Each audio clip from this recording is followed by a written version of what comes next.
이게 뭡니까? 현직 장관에겐 정부가 지급한 휴대전화가 있습니다. 그런데 드릴로 뚫어서 전화기를 폐기하라.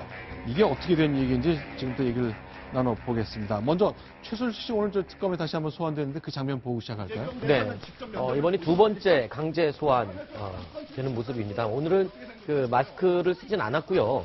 마스크를 쓰지 않았지만 뭐 별다른 어떤 소리를 지르거나 입장을 발표하지는 않았습니다. 당시에는 뭐 검찰이 특검이 지금 강압 수사를 하고 있다라면서 굉장히 억울하다면 소리를 질렀었죠. 그런데 네. 이번에는 특별한 이야기는 하지 않고 곧장 들어갔습니다.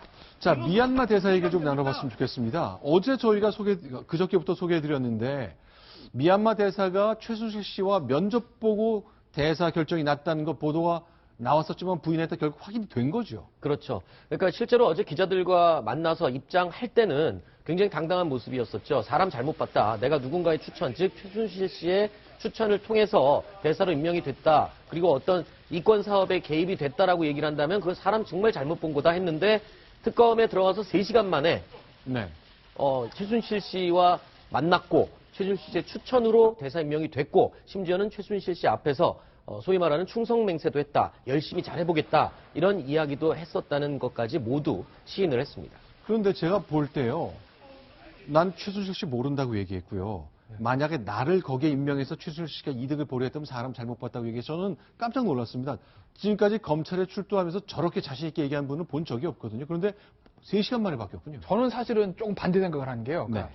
저는 어제 저분이 이제 출두하는 거를 제가 이제 운전하다가 들었는데 저는 네. 그 얘기를 들으면서 무슨 생각이냐면 오전 중에 무너지겠구나.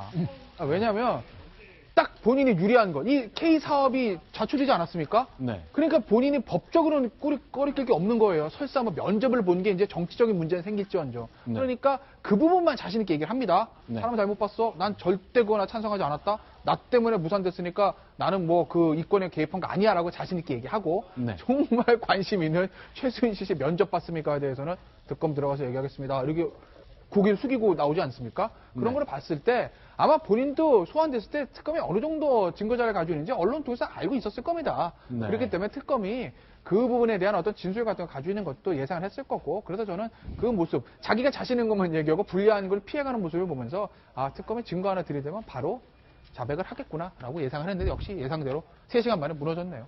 자, 삼성전기 임원 출신입니다. 이분이 미얀마 대사 임명된 게 2016년 5월, 작년 5월이거든요. 그런데 이 이전에 전임자를 좀 배제한 듯한 움직임이 있었다는 거죠.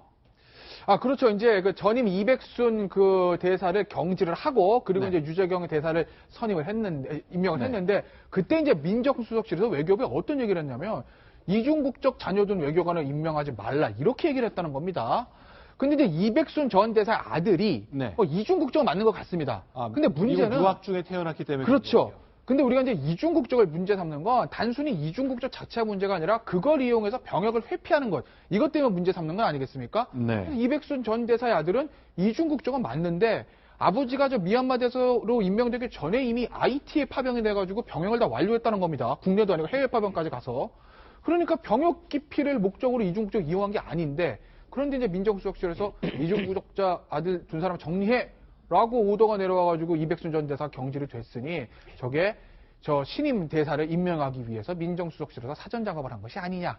그런 이제 의혹들이 생기는 거죠. 네, 이백순 대사가 얘기하는 거 보니까요.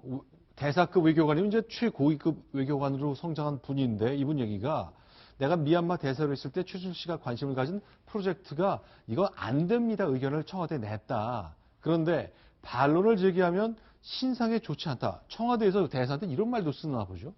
이런 취지로 얘기했다는 뜻이겠죠. 그렇죠. 뭐 그런 취지로 얘기했다는 건데, 근데 사실은 왜 놀랍지도 않은 게, 네. 이 뭐 한두 번도 아니었고, 사실은 안종범 전 수석 수첩부자 해가지고 뭐 온갖 재단 문제가 글러질 때마다 저런 얘기들이 최순실 계에서 많이 나오지 않았습니까? 그 김영재 그 원장이 해외 진출할 때도 잘 도와주지 않았더니 뭐 청와대에서 압력이 들어왔다는 얘기도 좀 심심찮게 나왔고요. 그렇기 때문에 이 얘기를 지금 들어 놀랍지는 않은데 어쨌든 청와대에서 저렇게까지 얘기했다라고 하게 되면 정말 이 신임 대사를 임명한 것이 최순실 사업을 돕기 위한 것 아니겠느냐 하는 네. 그런 의혹이 좀 힘을 받는 거죠. 자, 영상 하나 보여드리겠습니다. 지금 휴대전화를 부시기 위해서 이제 누군가 찍은 건데요. 이정은 편집위원께 좀 먼저 질문을 드리겠습니다.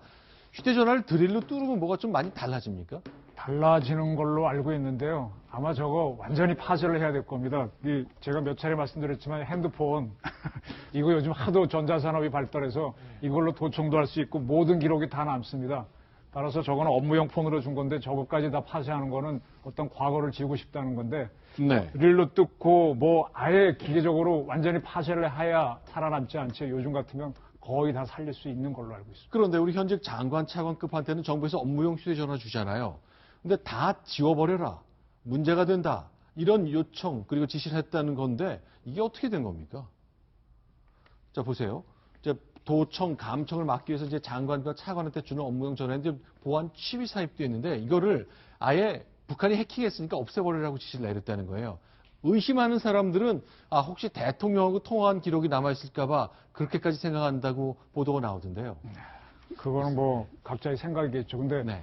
지금 하도 정국이 저러니까 지난번 뭐 우병우 수석도 검찰에 갔을 때 핸드폰 보니까 아무것도 없고 다 바뀌었다 그러는데 지금 네. 이게 사람들이 너무 다 알게 됐지 않습니까? 핸드폰에 네. 대해서. 그러니까 저렇게 해석할 수도 있고 지금 북한이 진짜로 하는지 지금 북한뿐만 아니라 중국도 광범위하게 017 우리 청와대 전화에 대해서는 거의 해킹을 시도를 많이 하는 걸로 알고 있고 제 자신도 크게 안심 못하고 쓰고 있는데 그만큼 해킹은 셉니다만은 과연 어느 건지는 저도 정확하게 모르겠습니다. 자, 우리 이제 장관급, 차관급 공직자들한테 저렇게 부실 뿐만 아니라 전화번호를 바꿔라라고 지시했다고 지시가 내려왔다는 보도거든요. 그래서 어쨌건 보안 유지가 필요하다는 것, 북한의 해킹이 진짜 있었다면 뭐 막아야 되겠지만 혹시 다른 게 있었던 것, 이제 언론이 의심하는 대로 그런 일이 벌어지지 않았으면 하는 기대가 좀 있네요. 네. 네. 이 전화번호를 바꿀 경우에는 네. 이제 그 서버를 또 압수수색 영장을 받아서 그 서버를 수색을 할 경우에는 데이터를 또 복구를 할 수가 있습니다. 근데 그것도 1년 전 것까지만 복구가 되고 그 이전 거는 또 복구가 되지 않는다고 하네요. 알겠습니다. 자, 지금까지 10가지 소식 모두 정리해봤습니다. 이제 정치권이 요동쳤던 것, 세계적으로 무역전쟁이 시작되는 것, 환율전쟁이 시작되는 것에 이어서 최근에 있었던 대통령의 특검 수사와 헌재법 재판소 재판 이야기 이렇게 정리해봤습니다.